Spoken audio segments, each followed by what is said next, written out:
This is Steve Teel, Beacon Radio, delivering hope, inspiration, and change. Listeners, I am really excited. You're going to be excited, too, to meet PGA Tour golfer Billy Hurley III. He's got an incredible story to share. He's a man of faith. He's a man, a family man. And I also want you to know he's a fighter, and I mean that in the best sense of the word. And it's going to be really exciting to get to know Billy Hurley III. He's coming to the Valero Texas Open. We're excited about that. I'm really excited to cheer him on, and you're going to be too. So that starts next Thursday, April 20th, runs through April 23rd. He's going to have a fantastic weekend. I'm just saying that right now. It's going to be awesome. So, Billy, welcome to Beacon Radio.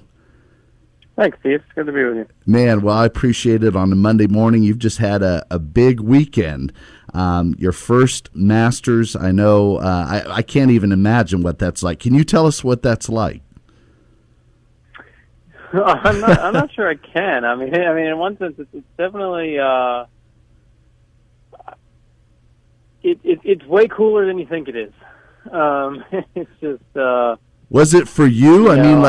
Did you have certain expectations, and then you're like, wow, this is just cooler than I imagined? Yeah, I think it was, and things don't exceed my expectations that often in life. And yeah, it really was. It was just, the best way I can sum it up is I really want to do it again.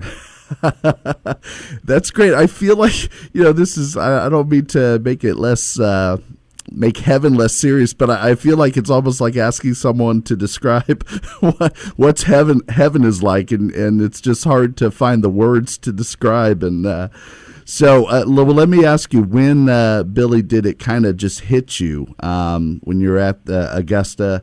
And I mean, was it as soon as you showed up, or was it in the middle of a round or a practice round? What was it for you? I think it was probably midway through the tournament itself. I missed the cut, but somewhere on Friday, it was kind of like, man, you just really want to be here. Like, this is not, missing the cut stinks, but missing the cut here, stinks way more.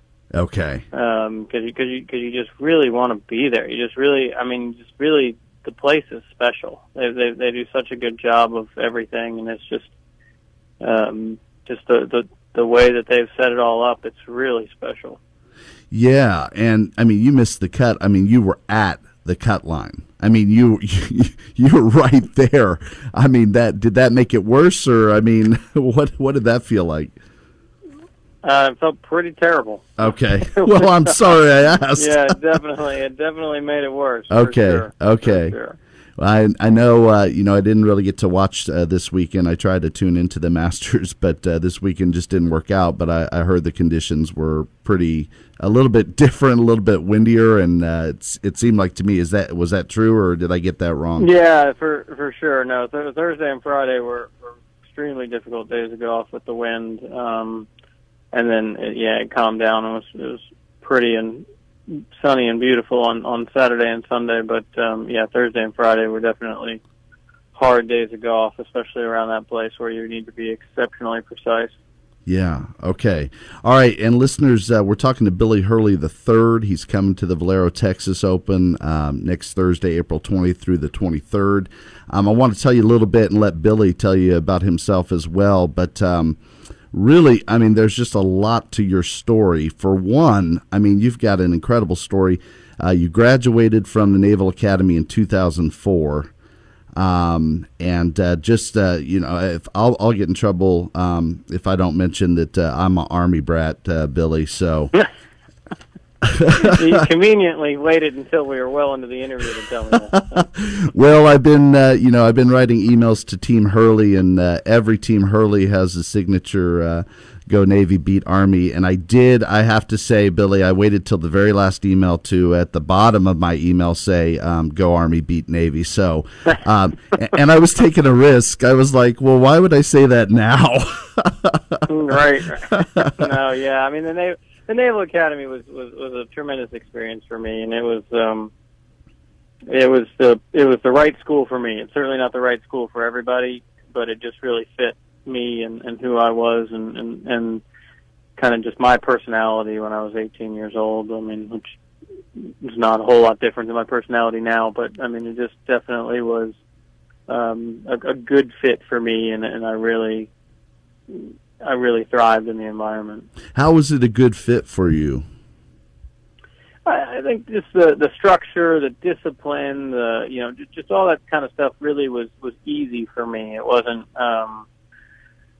oftentimes people say, "Oh, that guy really needs the military to give him some discipline." It's like, I mean, I didn't need that, but because I had it before, it was easy to continue it. And obviously, it was more discipline and structure than I had ever had in my life going into the Naval Academy and the Navy, but I still had a lot of discipline and a lot of structure and just did well in those environments.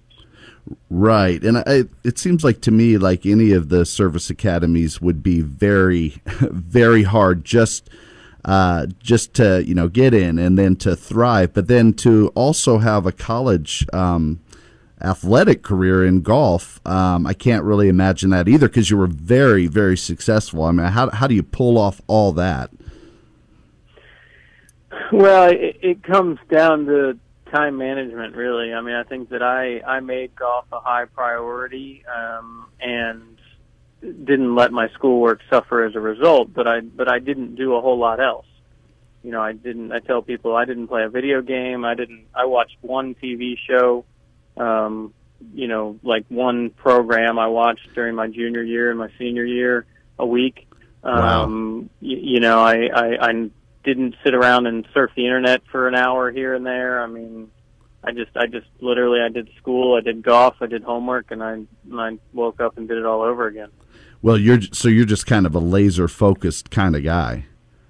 Yeah, exactly. That's what I mean by like that structure and right. That kind of thing is really easy for me. Fits well with my personality. Right. Well, as someone who's not as laser focused as you, I have to ask a question. What was that one TV show that you watched those 2 years? We ended up a buddy of mine we ended up watching. I think one year we watched American Idol. Yeah. And in the very early stages of the show, and then I remember watching Joe Millionaire. It was that old reality dating show or something that was, they made the guy out to be a millionaire, but he was really just a construction worker or something or whatever it was. I do remember that show. That was a train wreck of TV that I couldn't turn off. Yeah. That must have been a nice little escape from all the work, and you weren't studying underwater basket weaving at the Naval Academy, were you? No, I don't know that I would have done well at underwater basket weaving, to be honest. But I did a lot better at quantitative economics. Quantitative economics. I don't even know what that is. So I mean, that just I know it's kind of. My brother jokes a lot with me and says it doesn't exist. It's not a real thing. And but basically what it is applying math to the economic principles. So as opposed to just economic theory, doing the math behind the theory to like produce actual quantitative, answers and results as opposed to theoretical answers. Okay, so I'm just curious now, in your major, I mean, were there several of you, or, I mean, was this a kind of small major, or? It was a small major at the end of the day. There was probably about 40 of us in my class that were in the major, yeah. Okay, and out of those 40, who got invited back to the Naval Academy to teach a couple years later? I'm just curious. Well, I know that I did, but I don't. I'm sure that maybe somebody else did too. I'm not for certain on that. Well, listeners, we're talking to Billy Hurley III, PGA Tour golfer. It's been less than a year since he won his first PGA tournament, which was a really big deal, and we'll get into that in just a few minutes. But this is Military Town, USA here, and we're really excited to support you, and thank you for your service. Really appreciate that, Billy. And one thing that is incredible about your story to me, I mean, you golf at the Naval Academy, and then you serve your active duty commitment. I mean, that's 5 years long, and I can't imagine there was a lot of golf in those 5 years. Is that right? There was periods of golf and periods of no golf. Is kind of how it went. Yeah. Yeah, so this is what it strikes me is to kind of step away from an intense regiment of pretty regular golf, probably since you were pretty young, and then to step away somewhat from the game while your peers are continuing to play whatever every day. I don't know exactly what that looks like, but and then to come out of your naval commitment and then to say, okay, I'm gonna go pro. I just can't imagine that just has to be a very small group of people that can pull that off. How did you do it? Can you tell us a little bit about that part of your life? Yeah, how did I do it? I don't have a great answer for that question other than I just worked really hard and was fortunate that it all came together. I was, like you mentioned, I was a good player in college, and then with my 5-year active duty commitment, I was able to play a little bit in that time, but certainly the latter part of my time in the Navy, I played very, very little as I was deployed a couple of times on a destroyer. And, then when we got out of the Navy in the summer of 2009, we just kind of went into golf full time and just kind of said, here's what we're going to do, and we're going to give it all we have for, at least a couple of years. And we kind of just kept getting better, just kept, moving up the ranks, mini tours, web.com tour, and then ultimately to the PGA tour. So it's kind of just, for me, I've gotten better every year, that I've played. And so that's kind of what we're just trying to keep doing, is just keep getting better. If you keep improving, no matter what you do, the sky's kind of the limit. So it's just about trying to continue to improve. Right. Well, listeners, we're talking to Billy Hurley III, PGA Tour golfer, and he's coming to the Valero Texas Open. And I want to ask you about that time. And like I said, off the air, I try to read as much as possible when I'm not tuning in to stupid shows like Joe Millionaire myself. But I think probably what I've read that's moved me the most in 2017 so far is the Players Tribune letter that you wrote to your dad, which was published on February 14th, but I think I read somewhere you started working on it back in October. And one of the things that stood out to me was that you said in that, and kind of everything stood out, but when you were working on your golf career and everything, and there was kind of a point where maybe you'd missed 4 or 5 cuts on the mini tour golf, and maybe your dad had really encouraged you at that time, just reminding you that these other guys have been playing a lot of golf. So I know your dad was super important to you, and I wonder if you can share with our listeners some of that story and how you're doing today, and just the impact that he has made on your life with his faith and anything else, Billy. Sure, yeah. I mean, my dad, like you mentioned, my dad's faith and my faith. I mean, my dad brought faith to our family, and, kind of without him, I don't know that our family would have a faith, because he was kind of the first one to kind of say yes to Jesus and bring that into our family. And so, and that was all kind of before I was even born. But okay,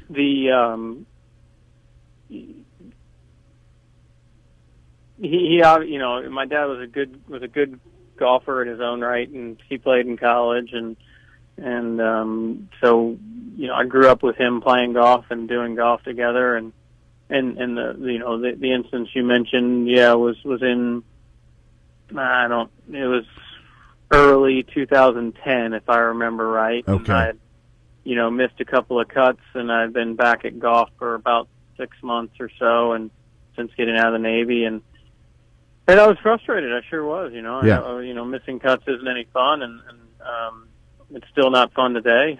But he he just kind of reminded me that, none of the guys you're playing against right now took 5 years off, and so you give yourself a little bit of a break. You're going the right way. I mean, I definitely I have a tendency to be very, very hard on myself, and so that was certainly one of the things my dad combated against in our conversations about golf and life and those types of things. So, it was just kind of the encouragement to, keep after it. You're still young in the grand scheme of doing it full time, even though I was, 27 or 28 at the time. I was still, young in golf because it was my, first time of my life that I was ever doing nothing but golf and just doing golf full time.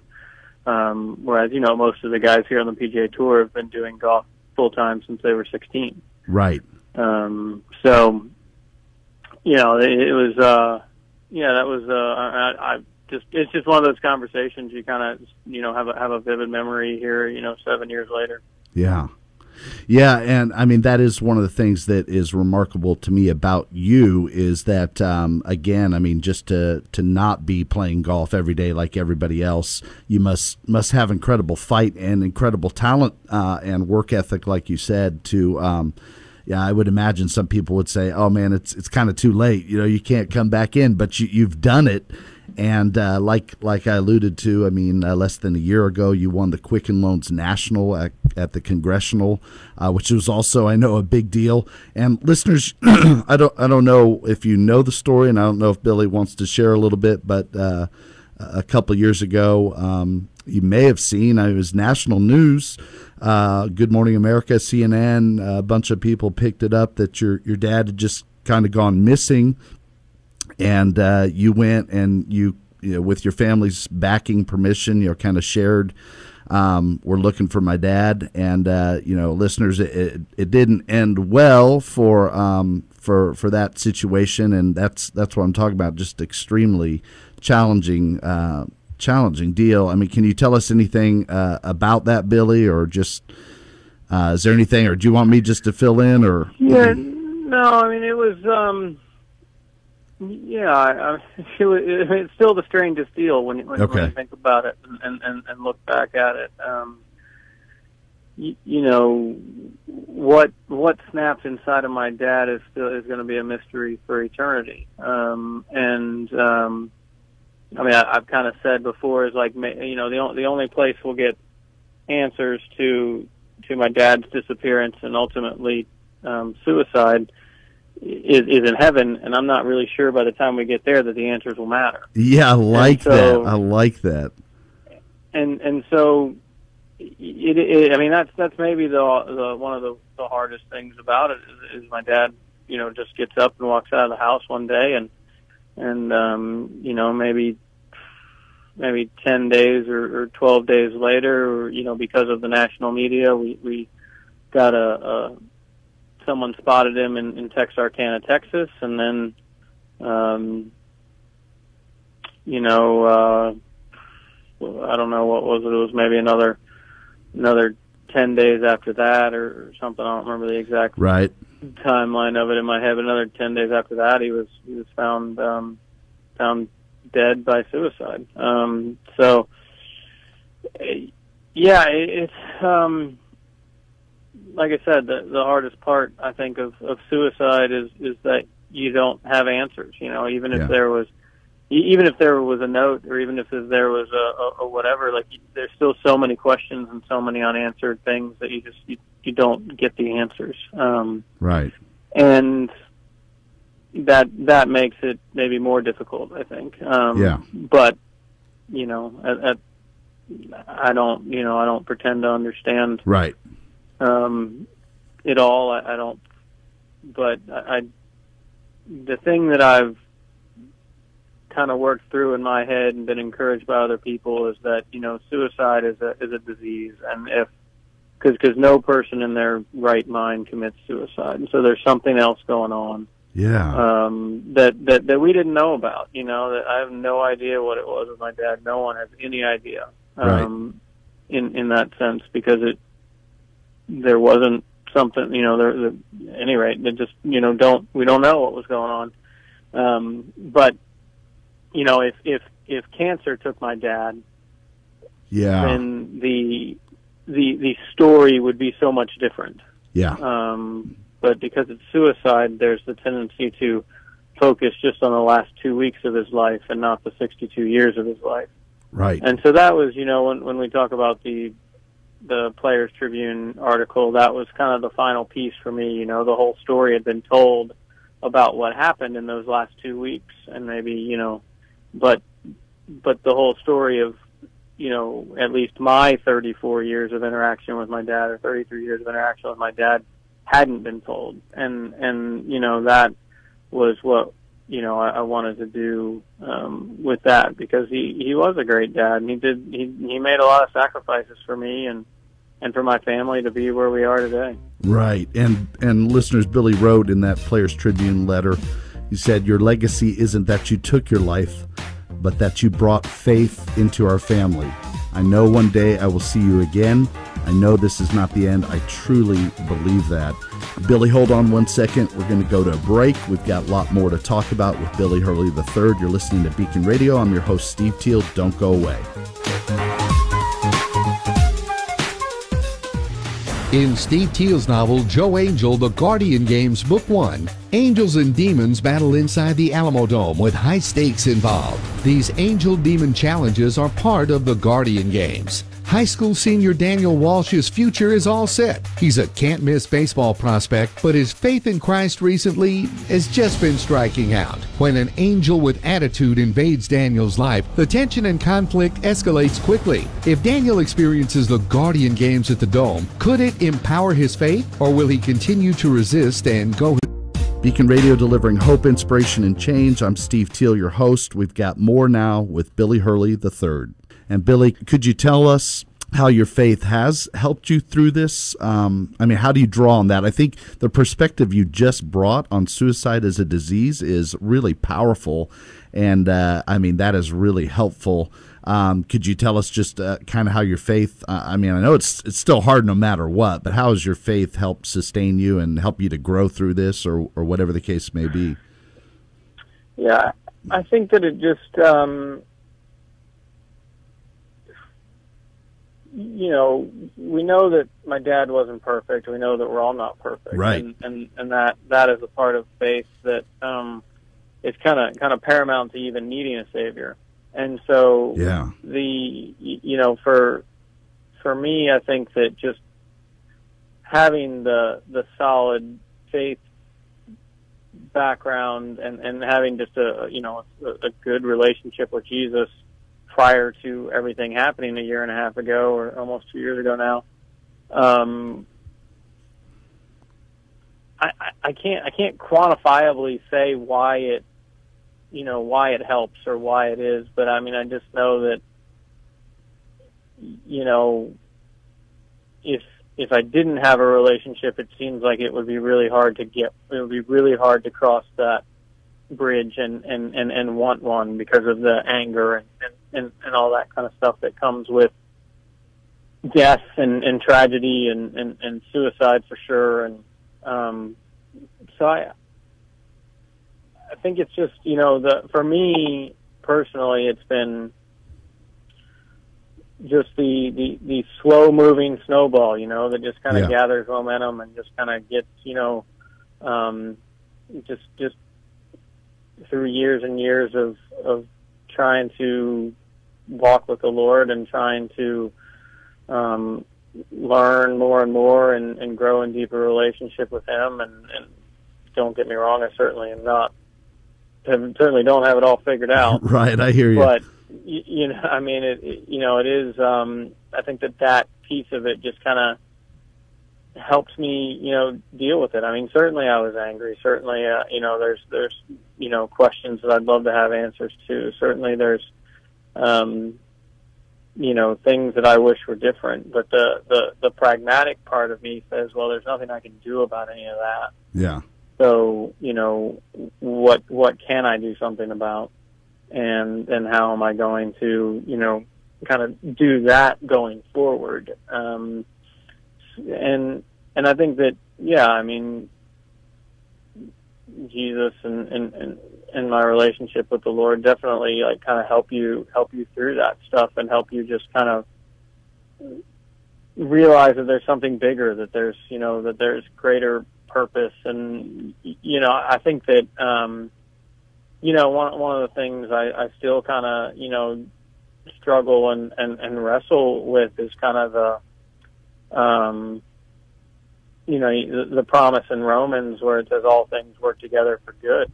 Yeah. And you're kind of like, wait a second, come on now, like how does that work? But certainly my dad's suicide was not good. Yeah. But I think that ultimately, like the Players Tribune article, I can't tell you the amount of like feedback I heard from that, and how many people that touched, and and so there was good that came out of it at the end of the day, and in a weird roundabout Right. way. I mean, I certainly don't wish anybody has to go through that experience, although we know that many more will before before the Lord returns. But right. it is just it's kind of just about that little bit of just little bit of trying to walk every day. Yeah.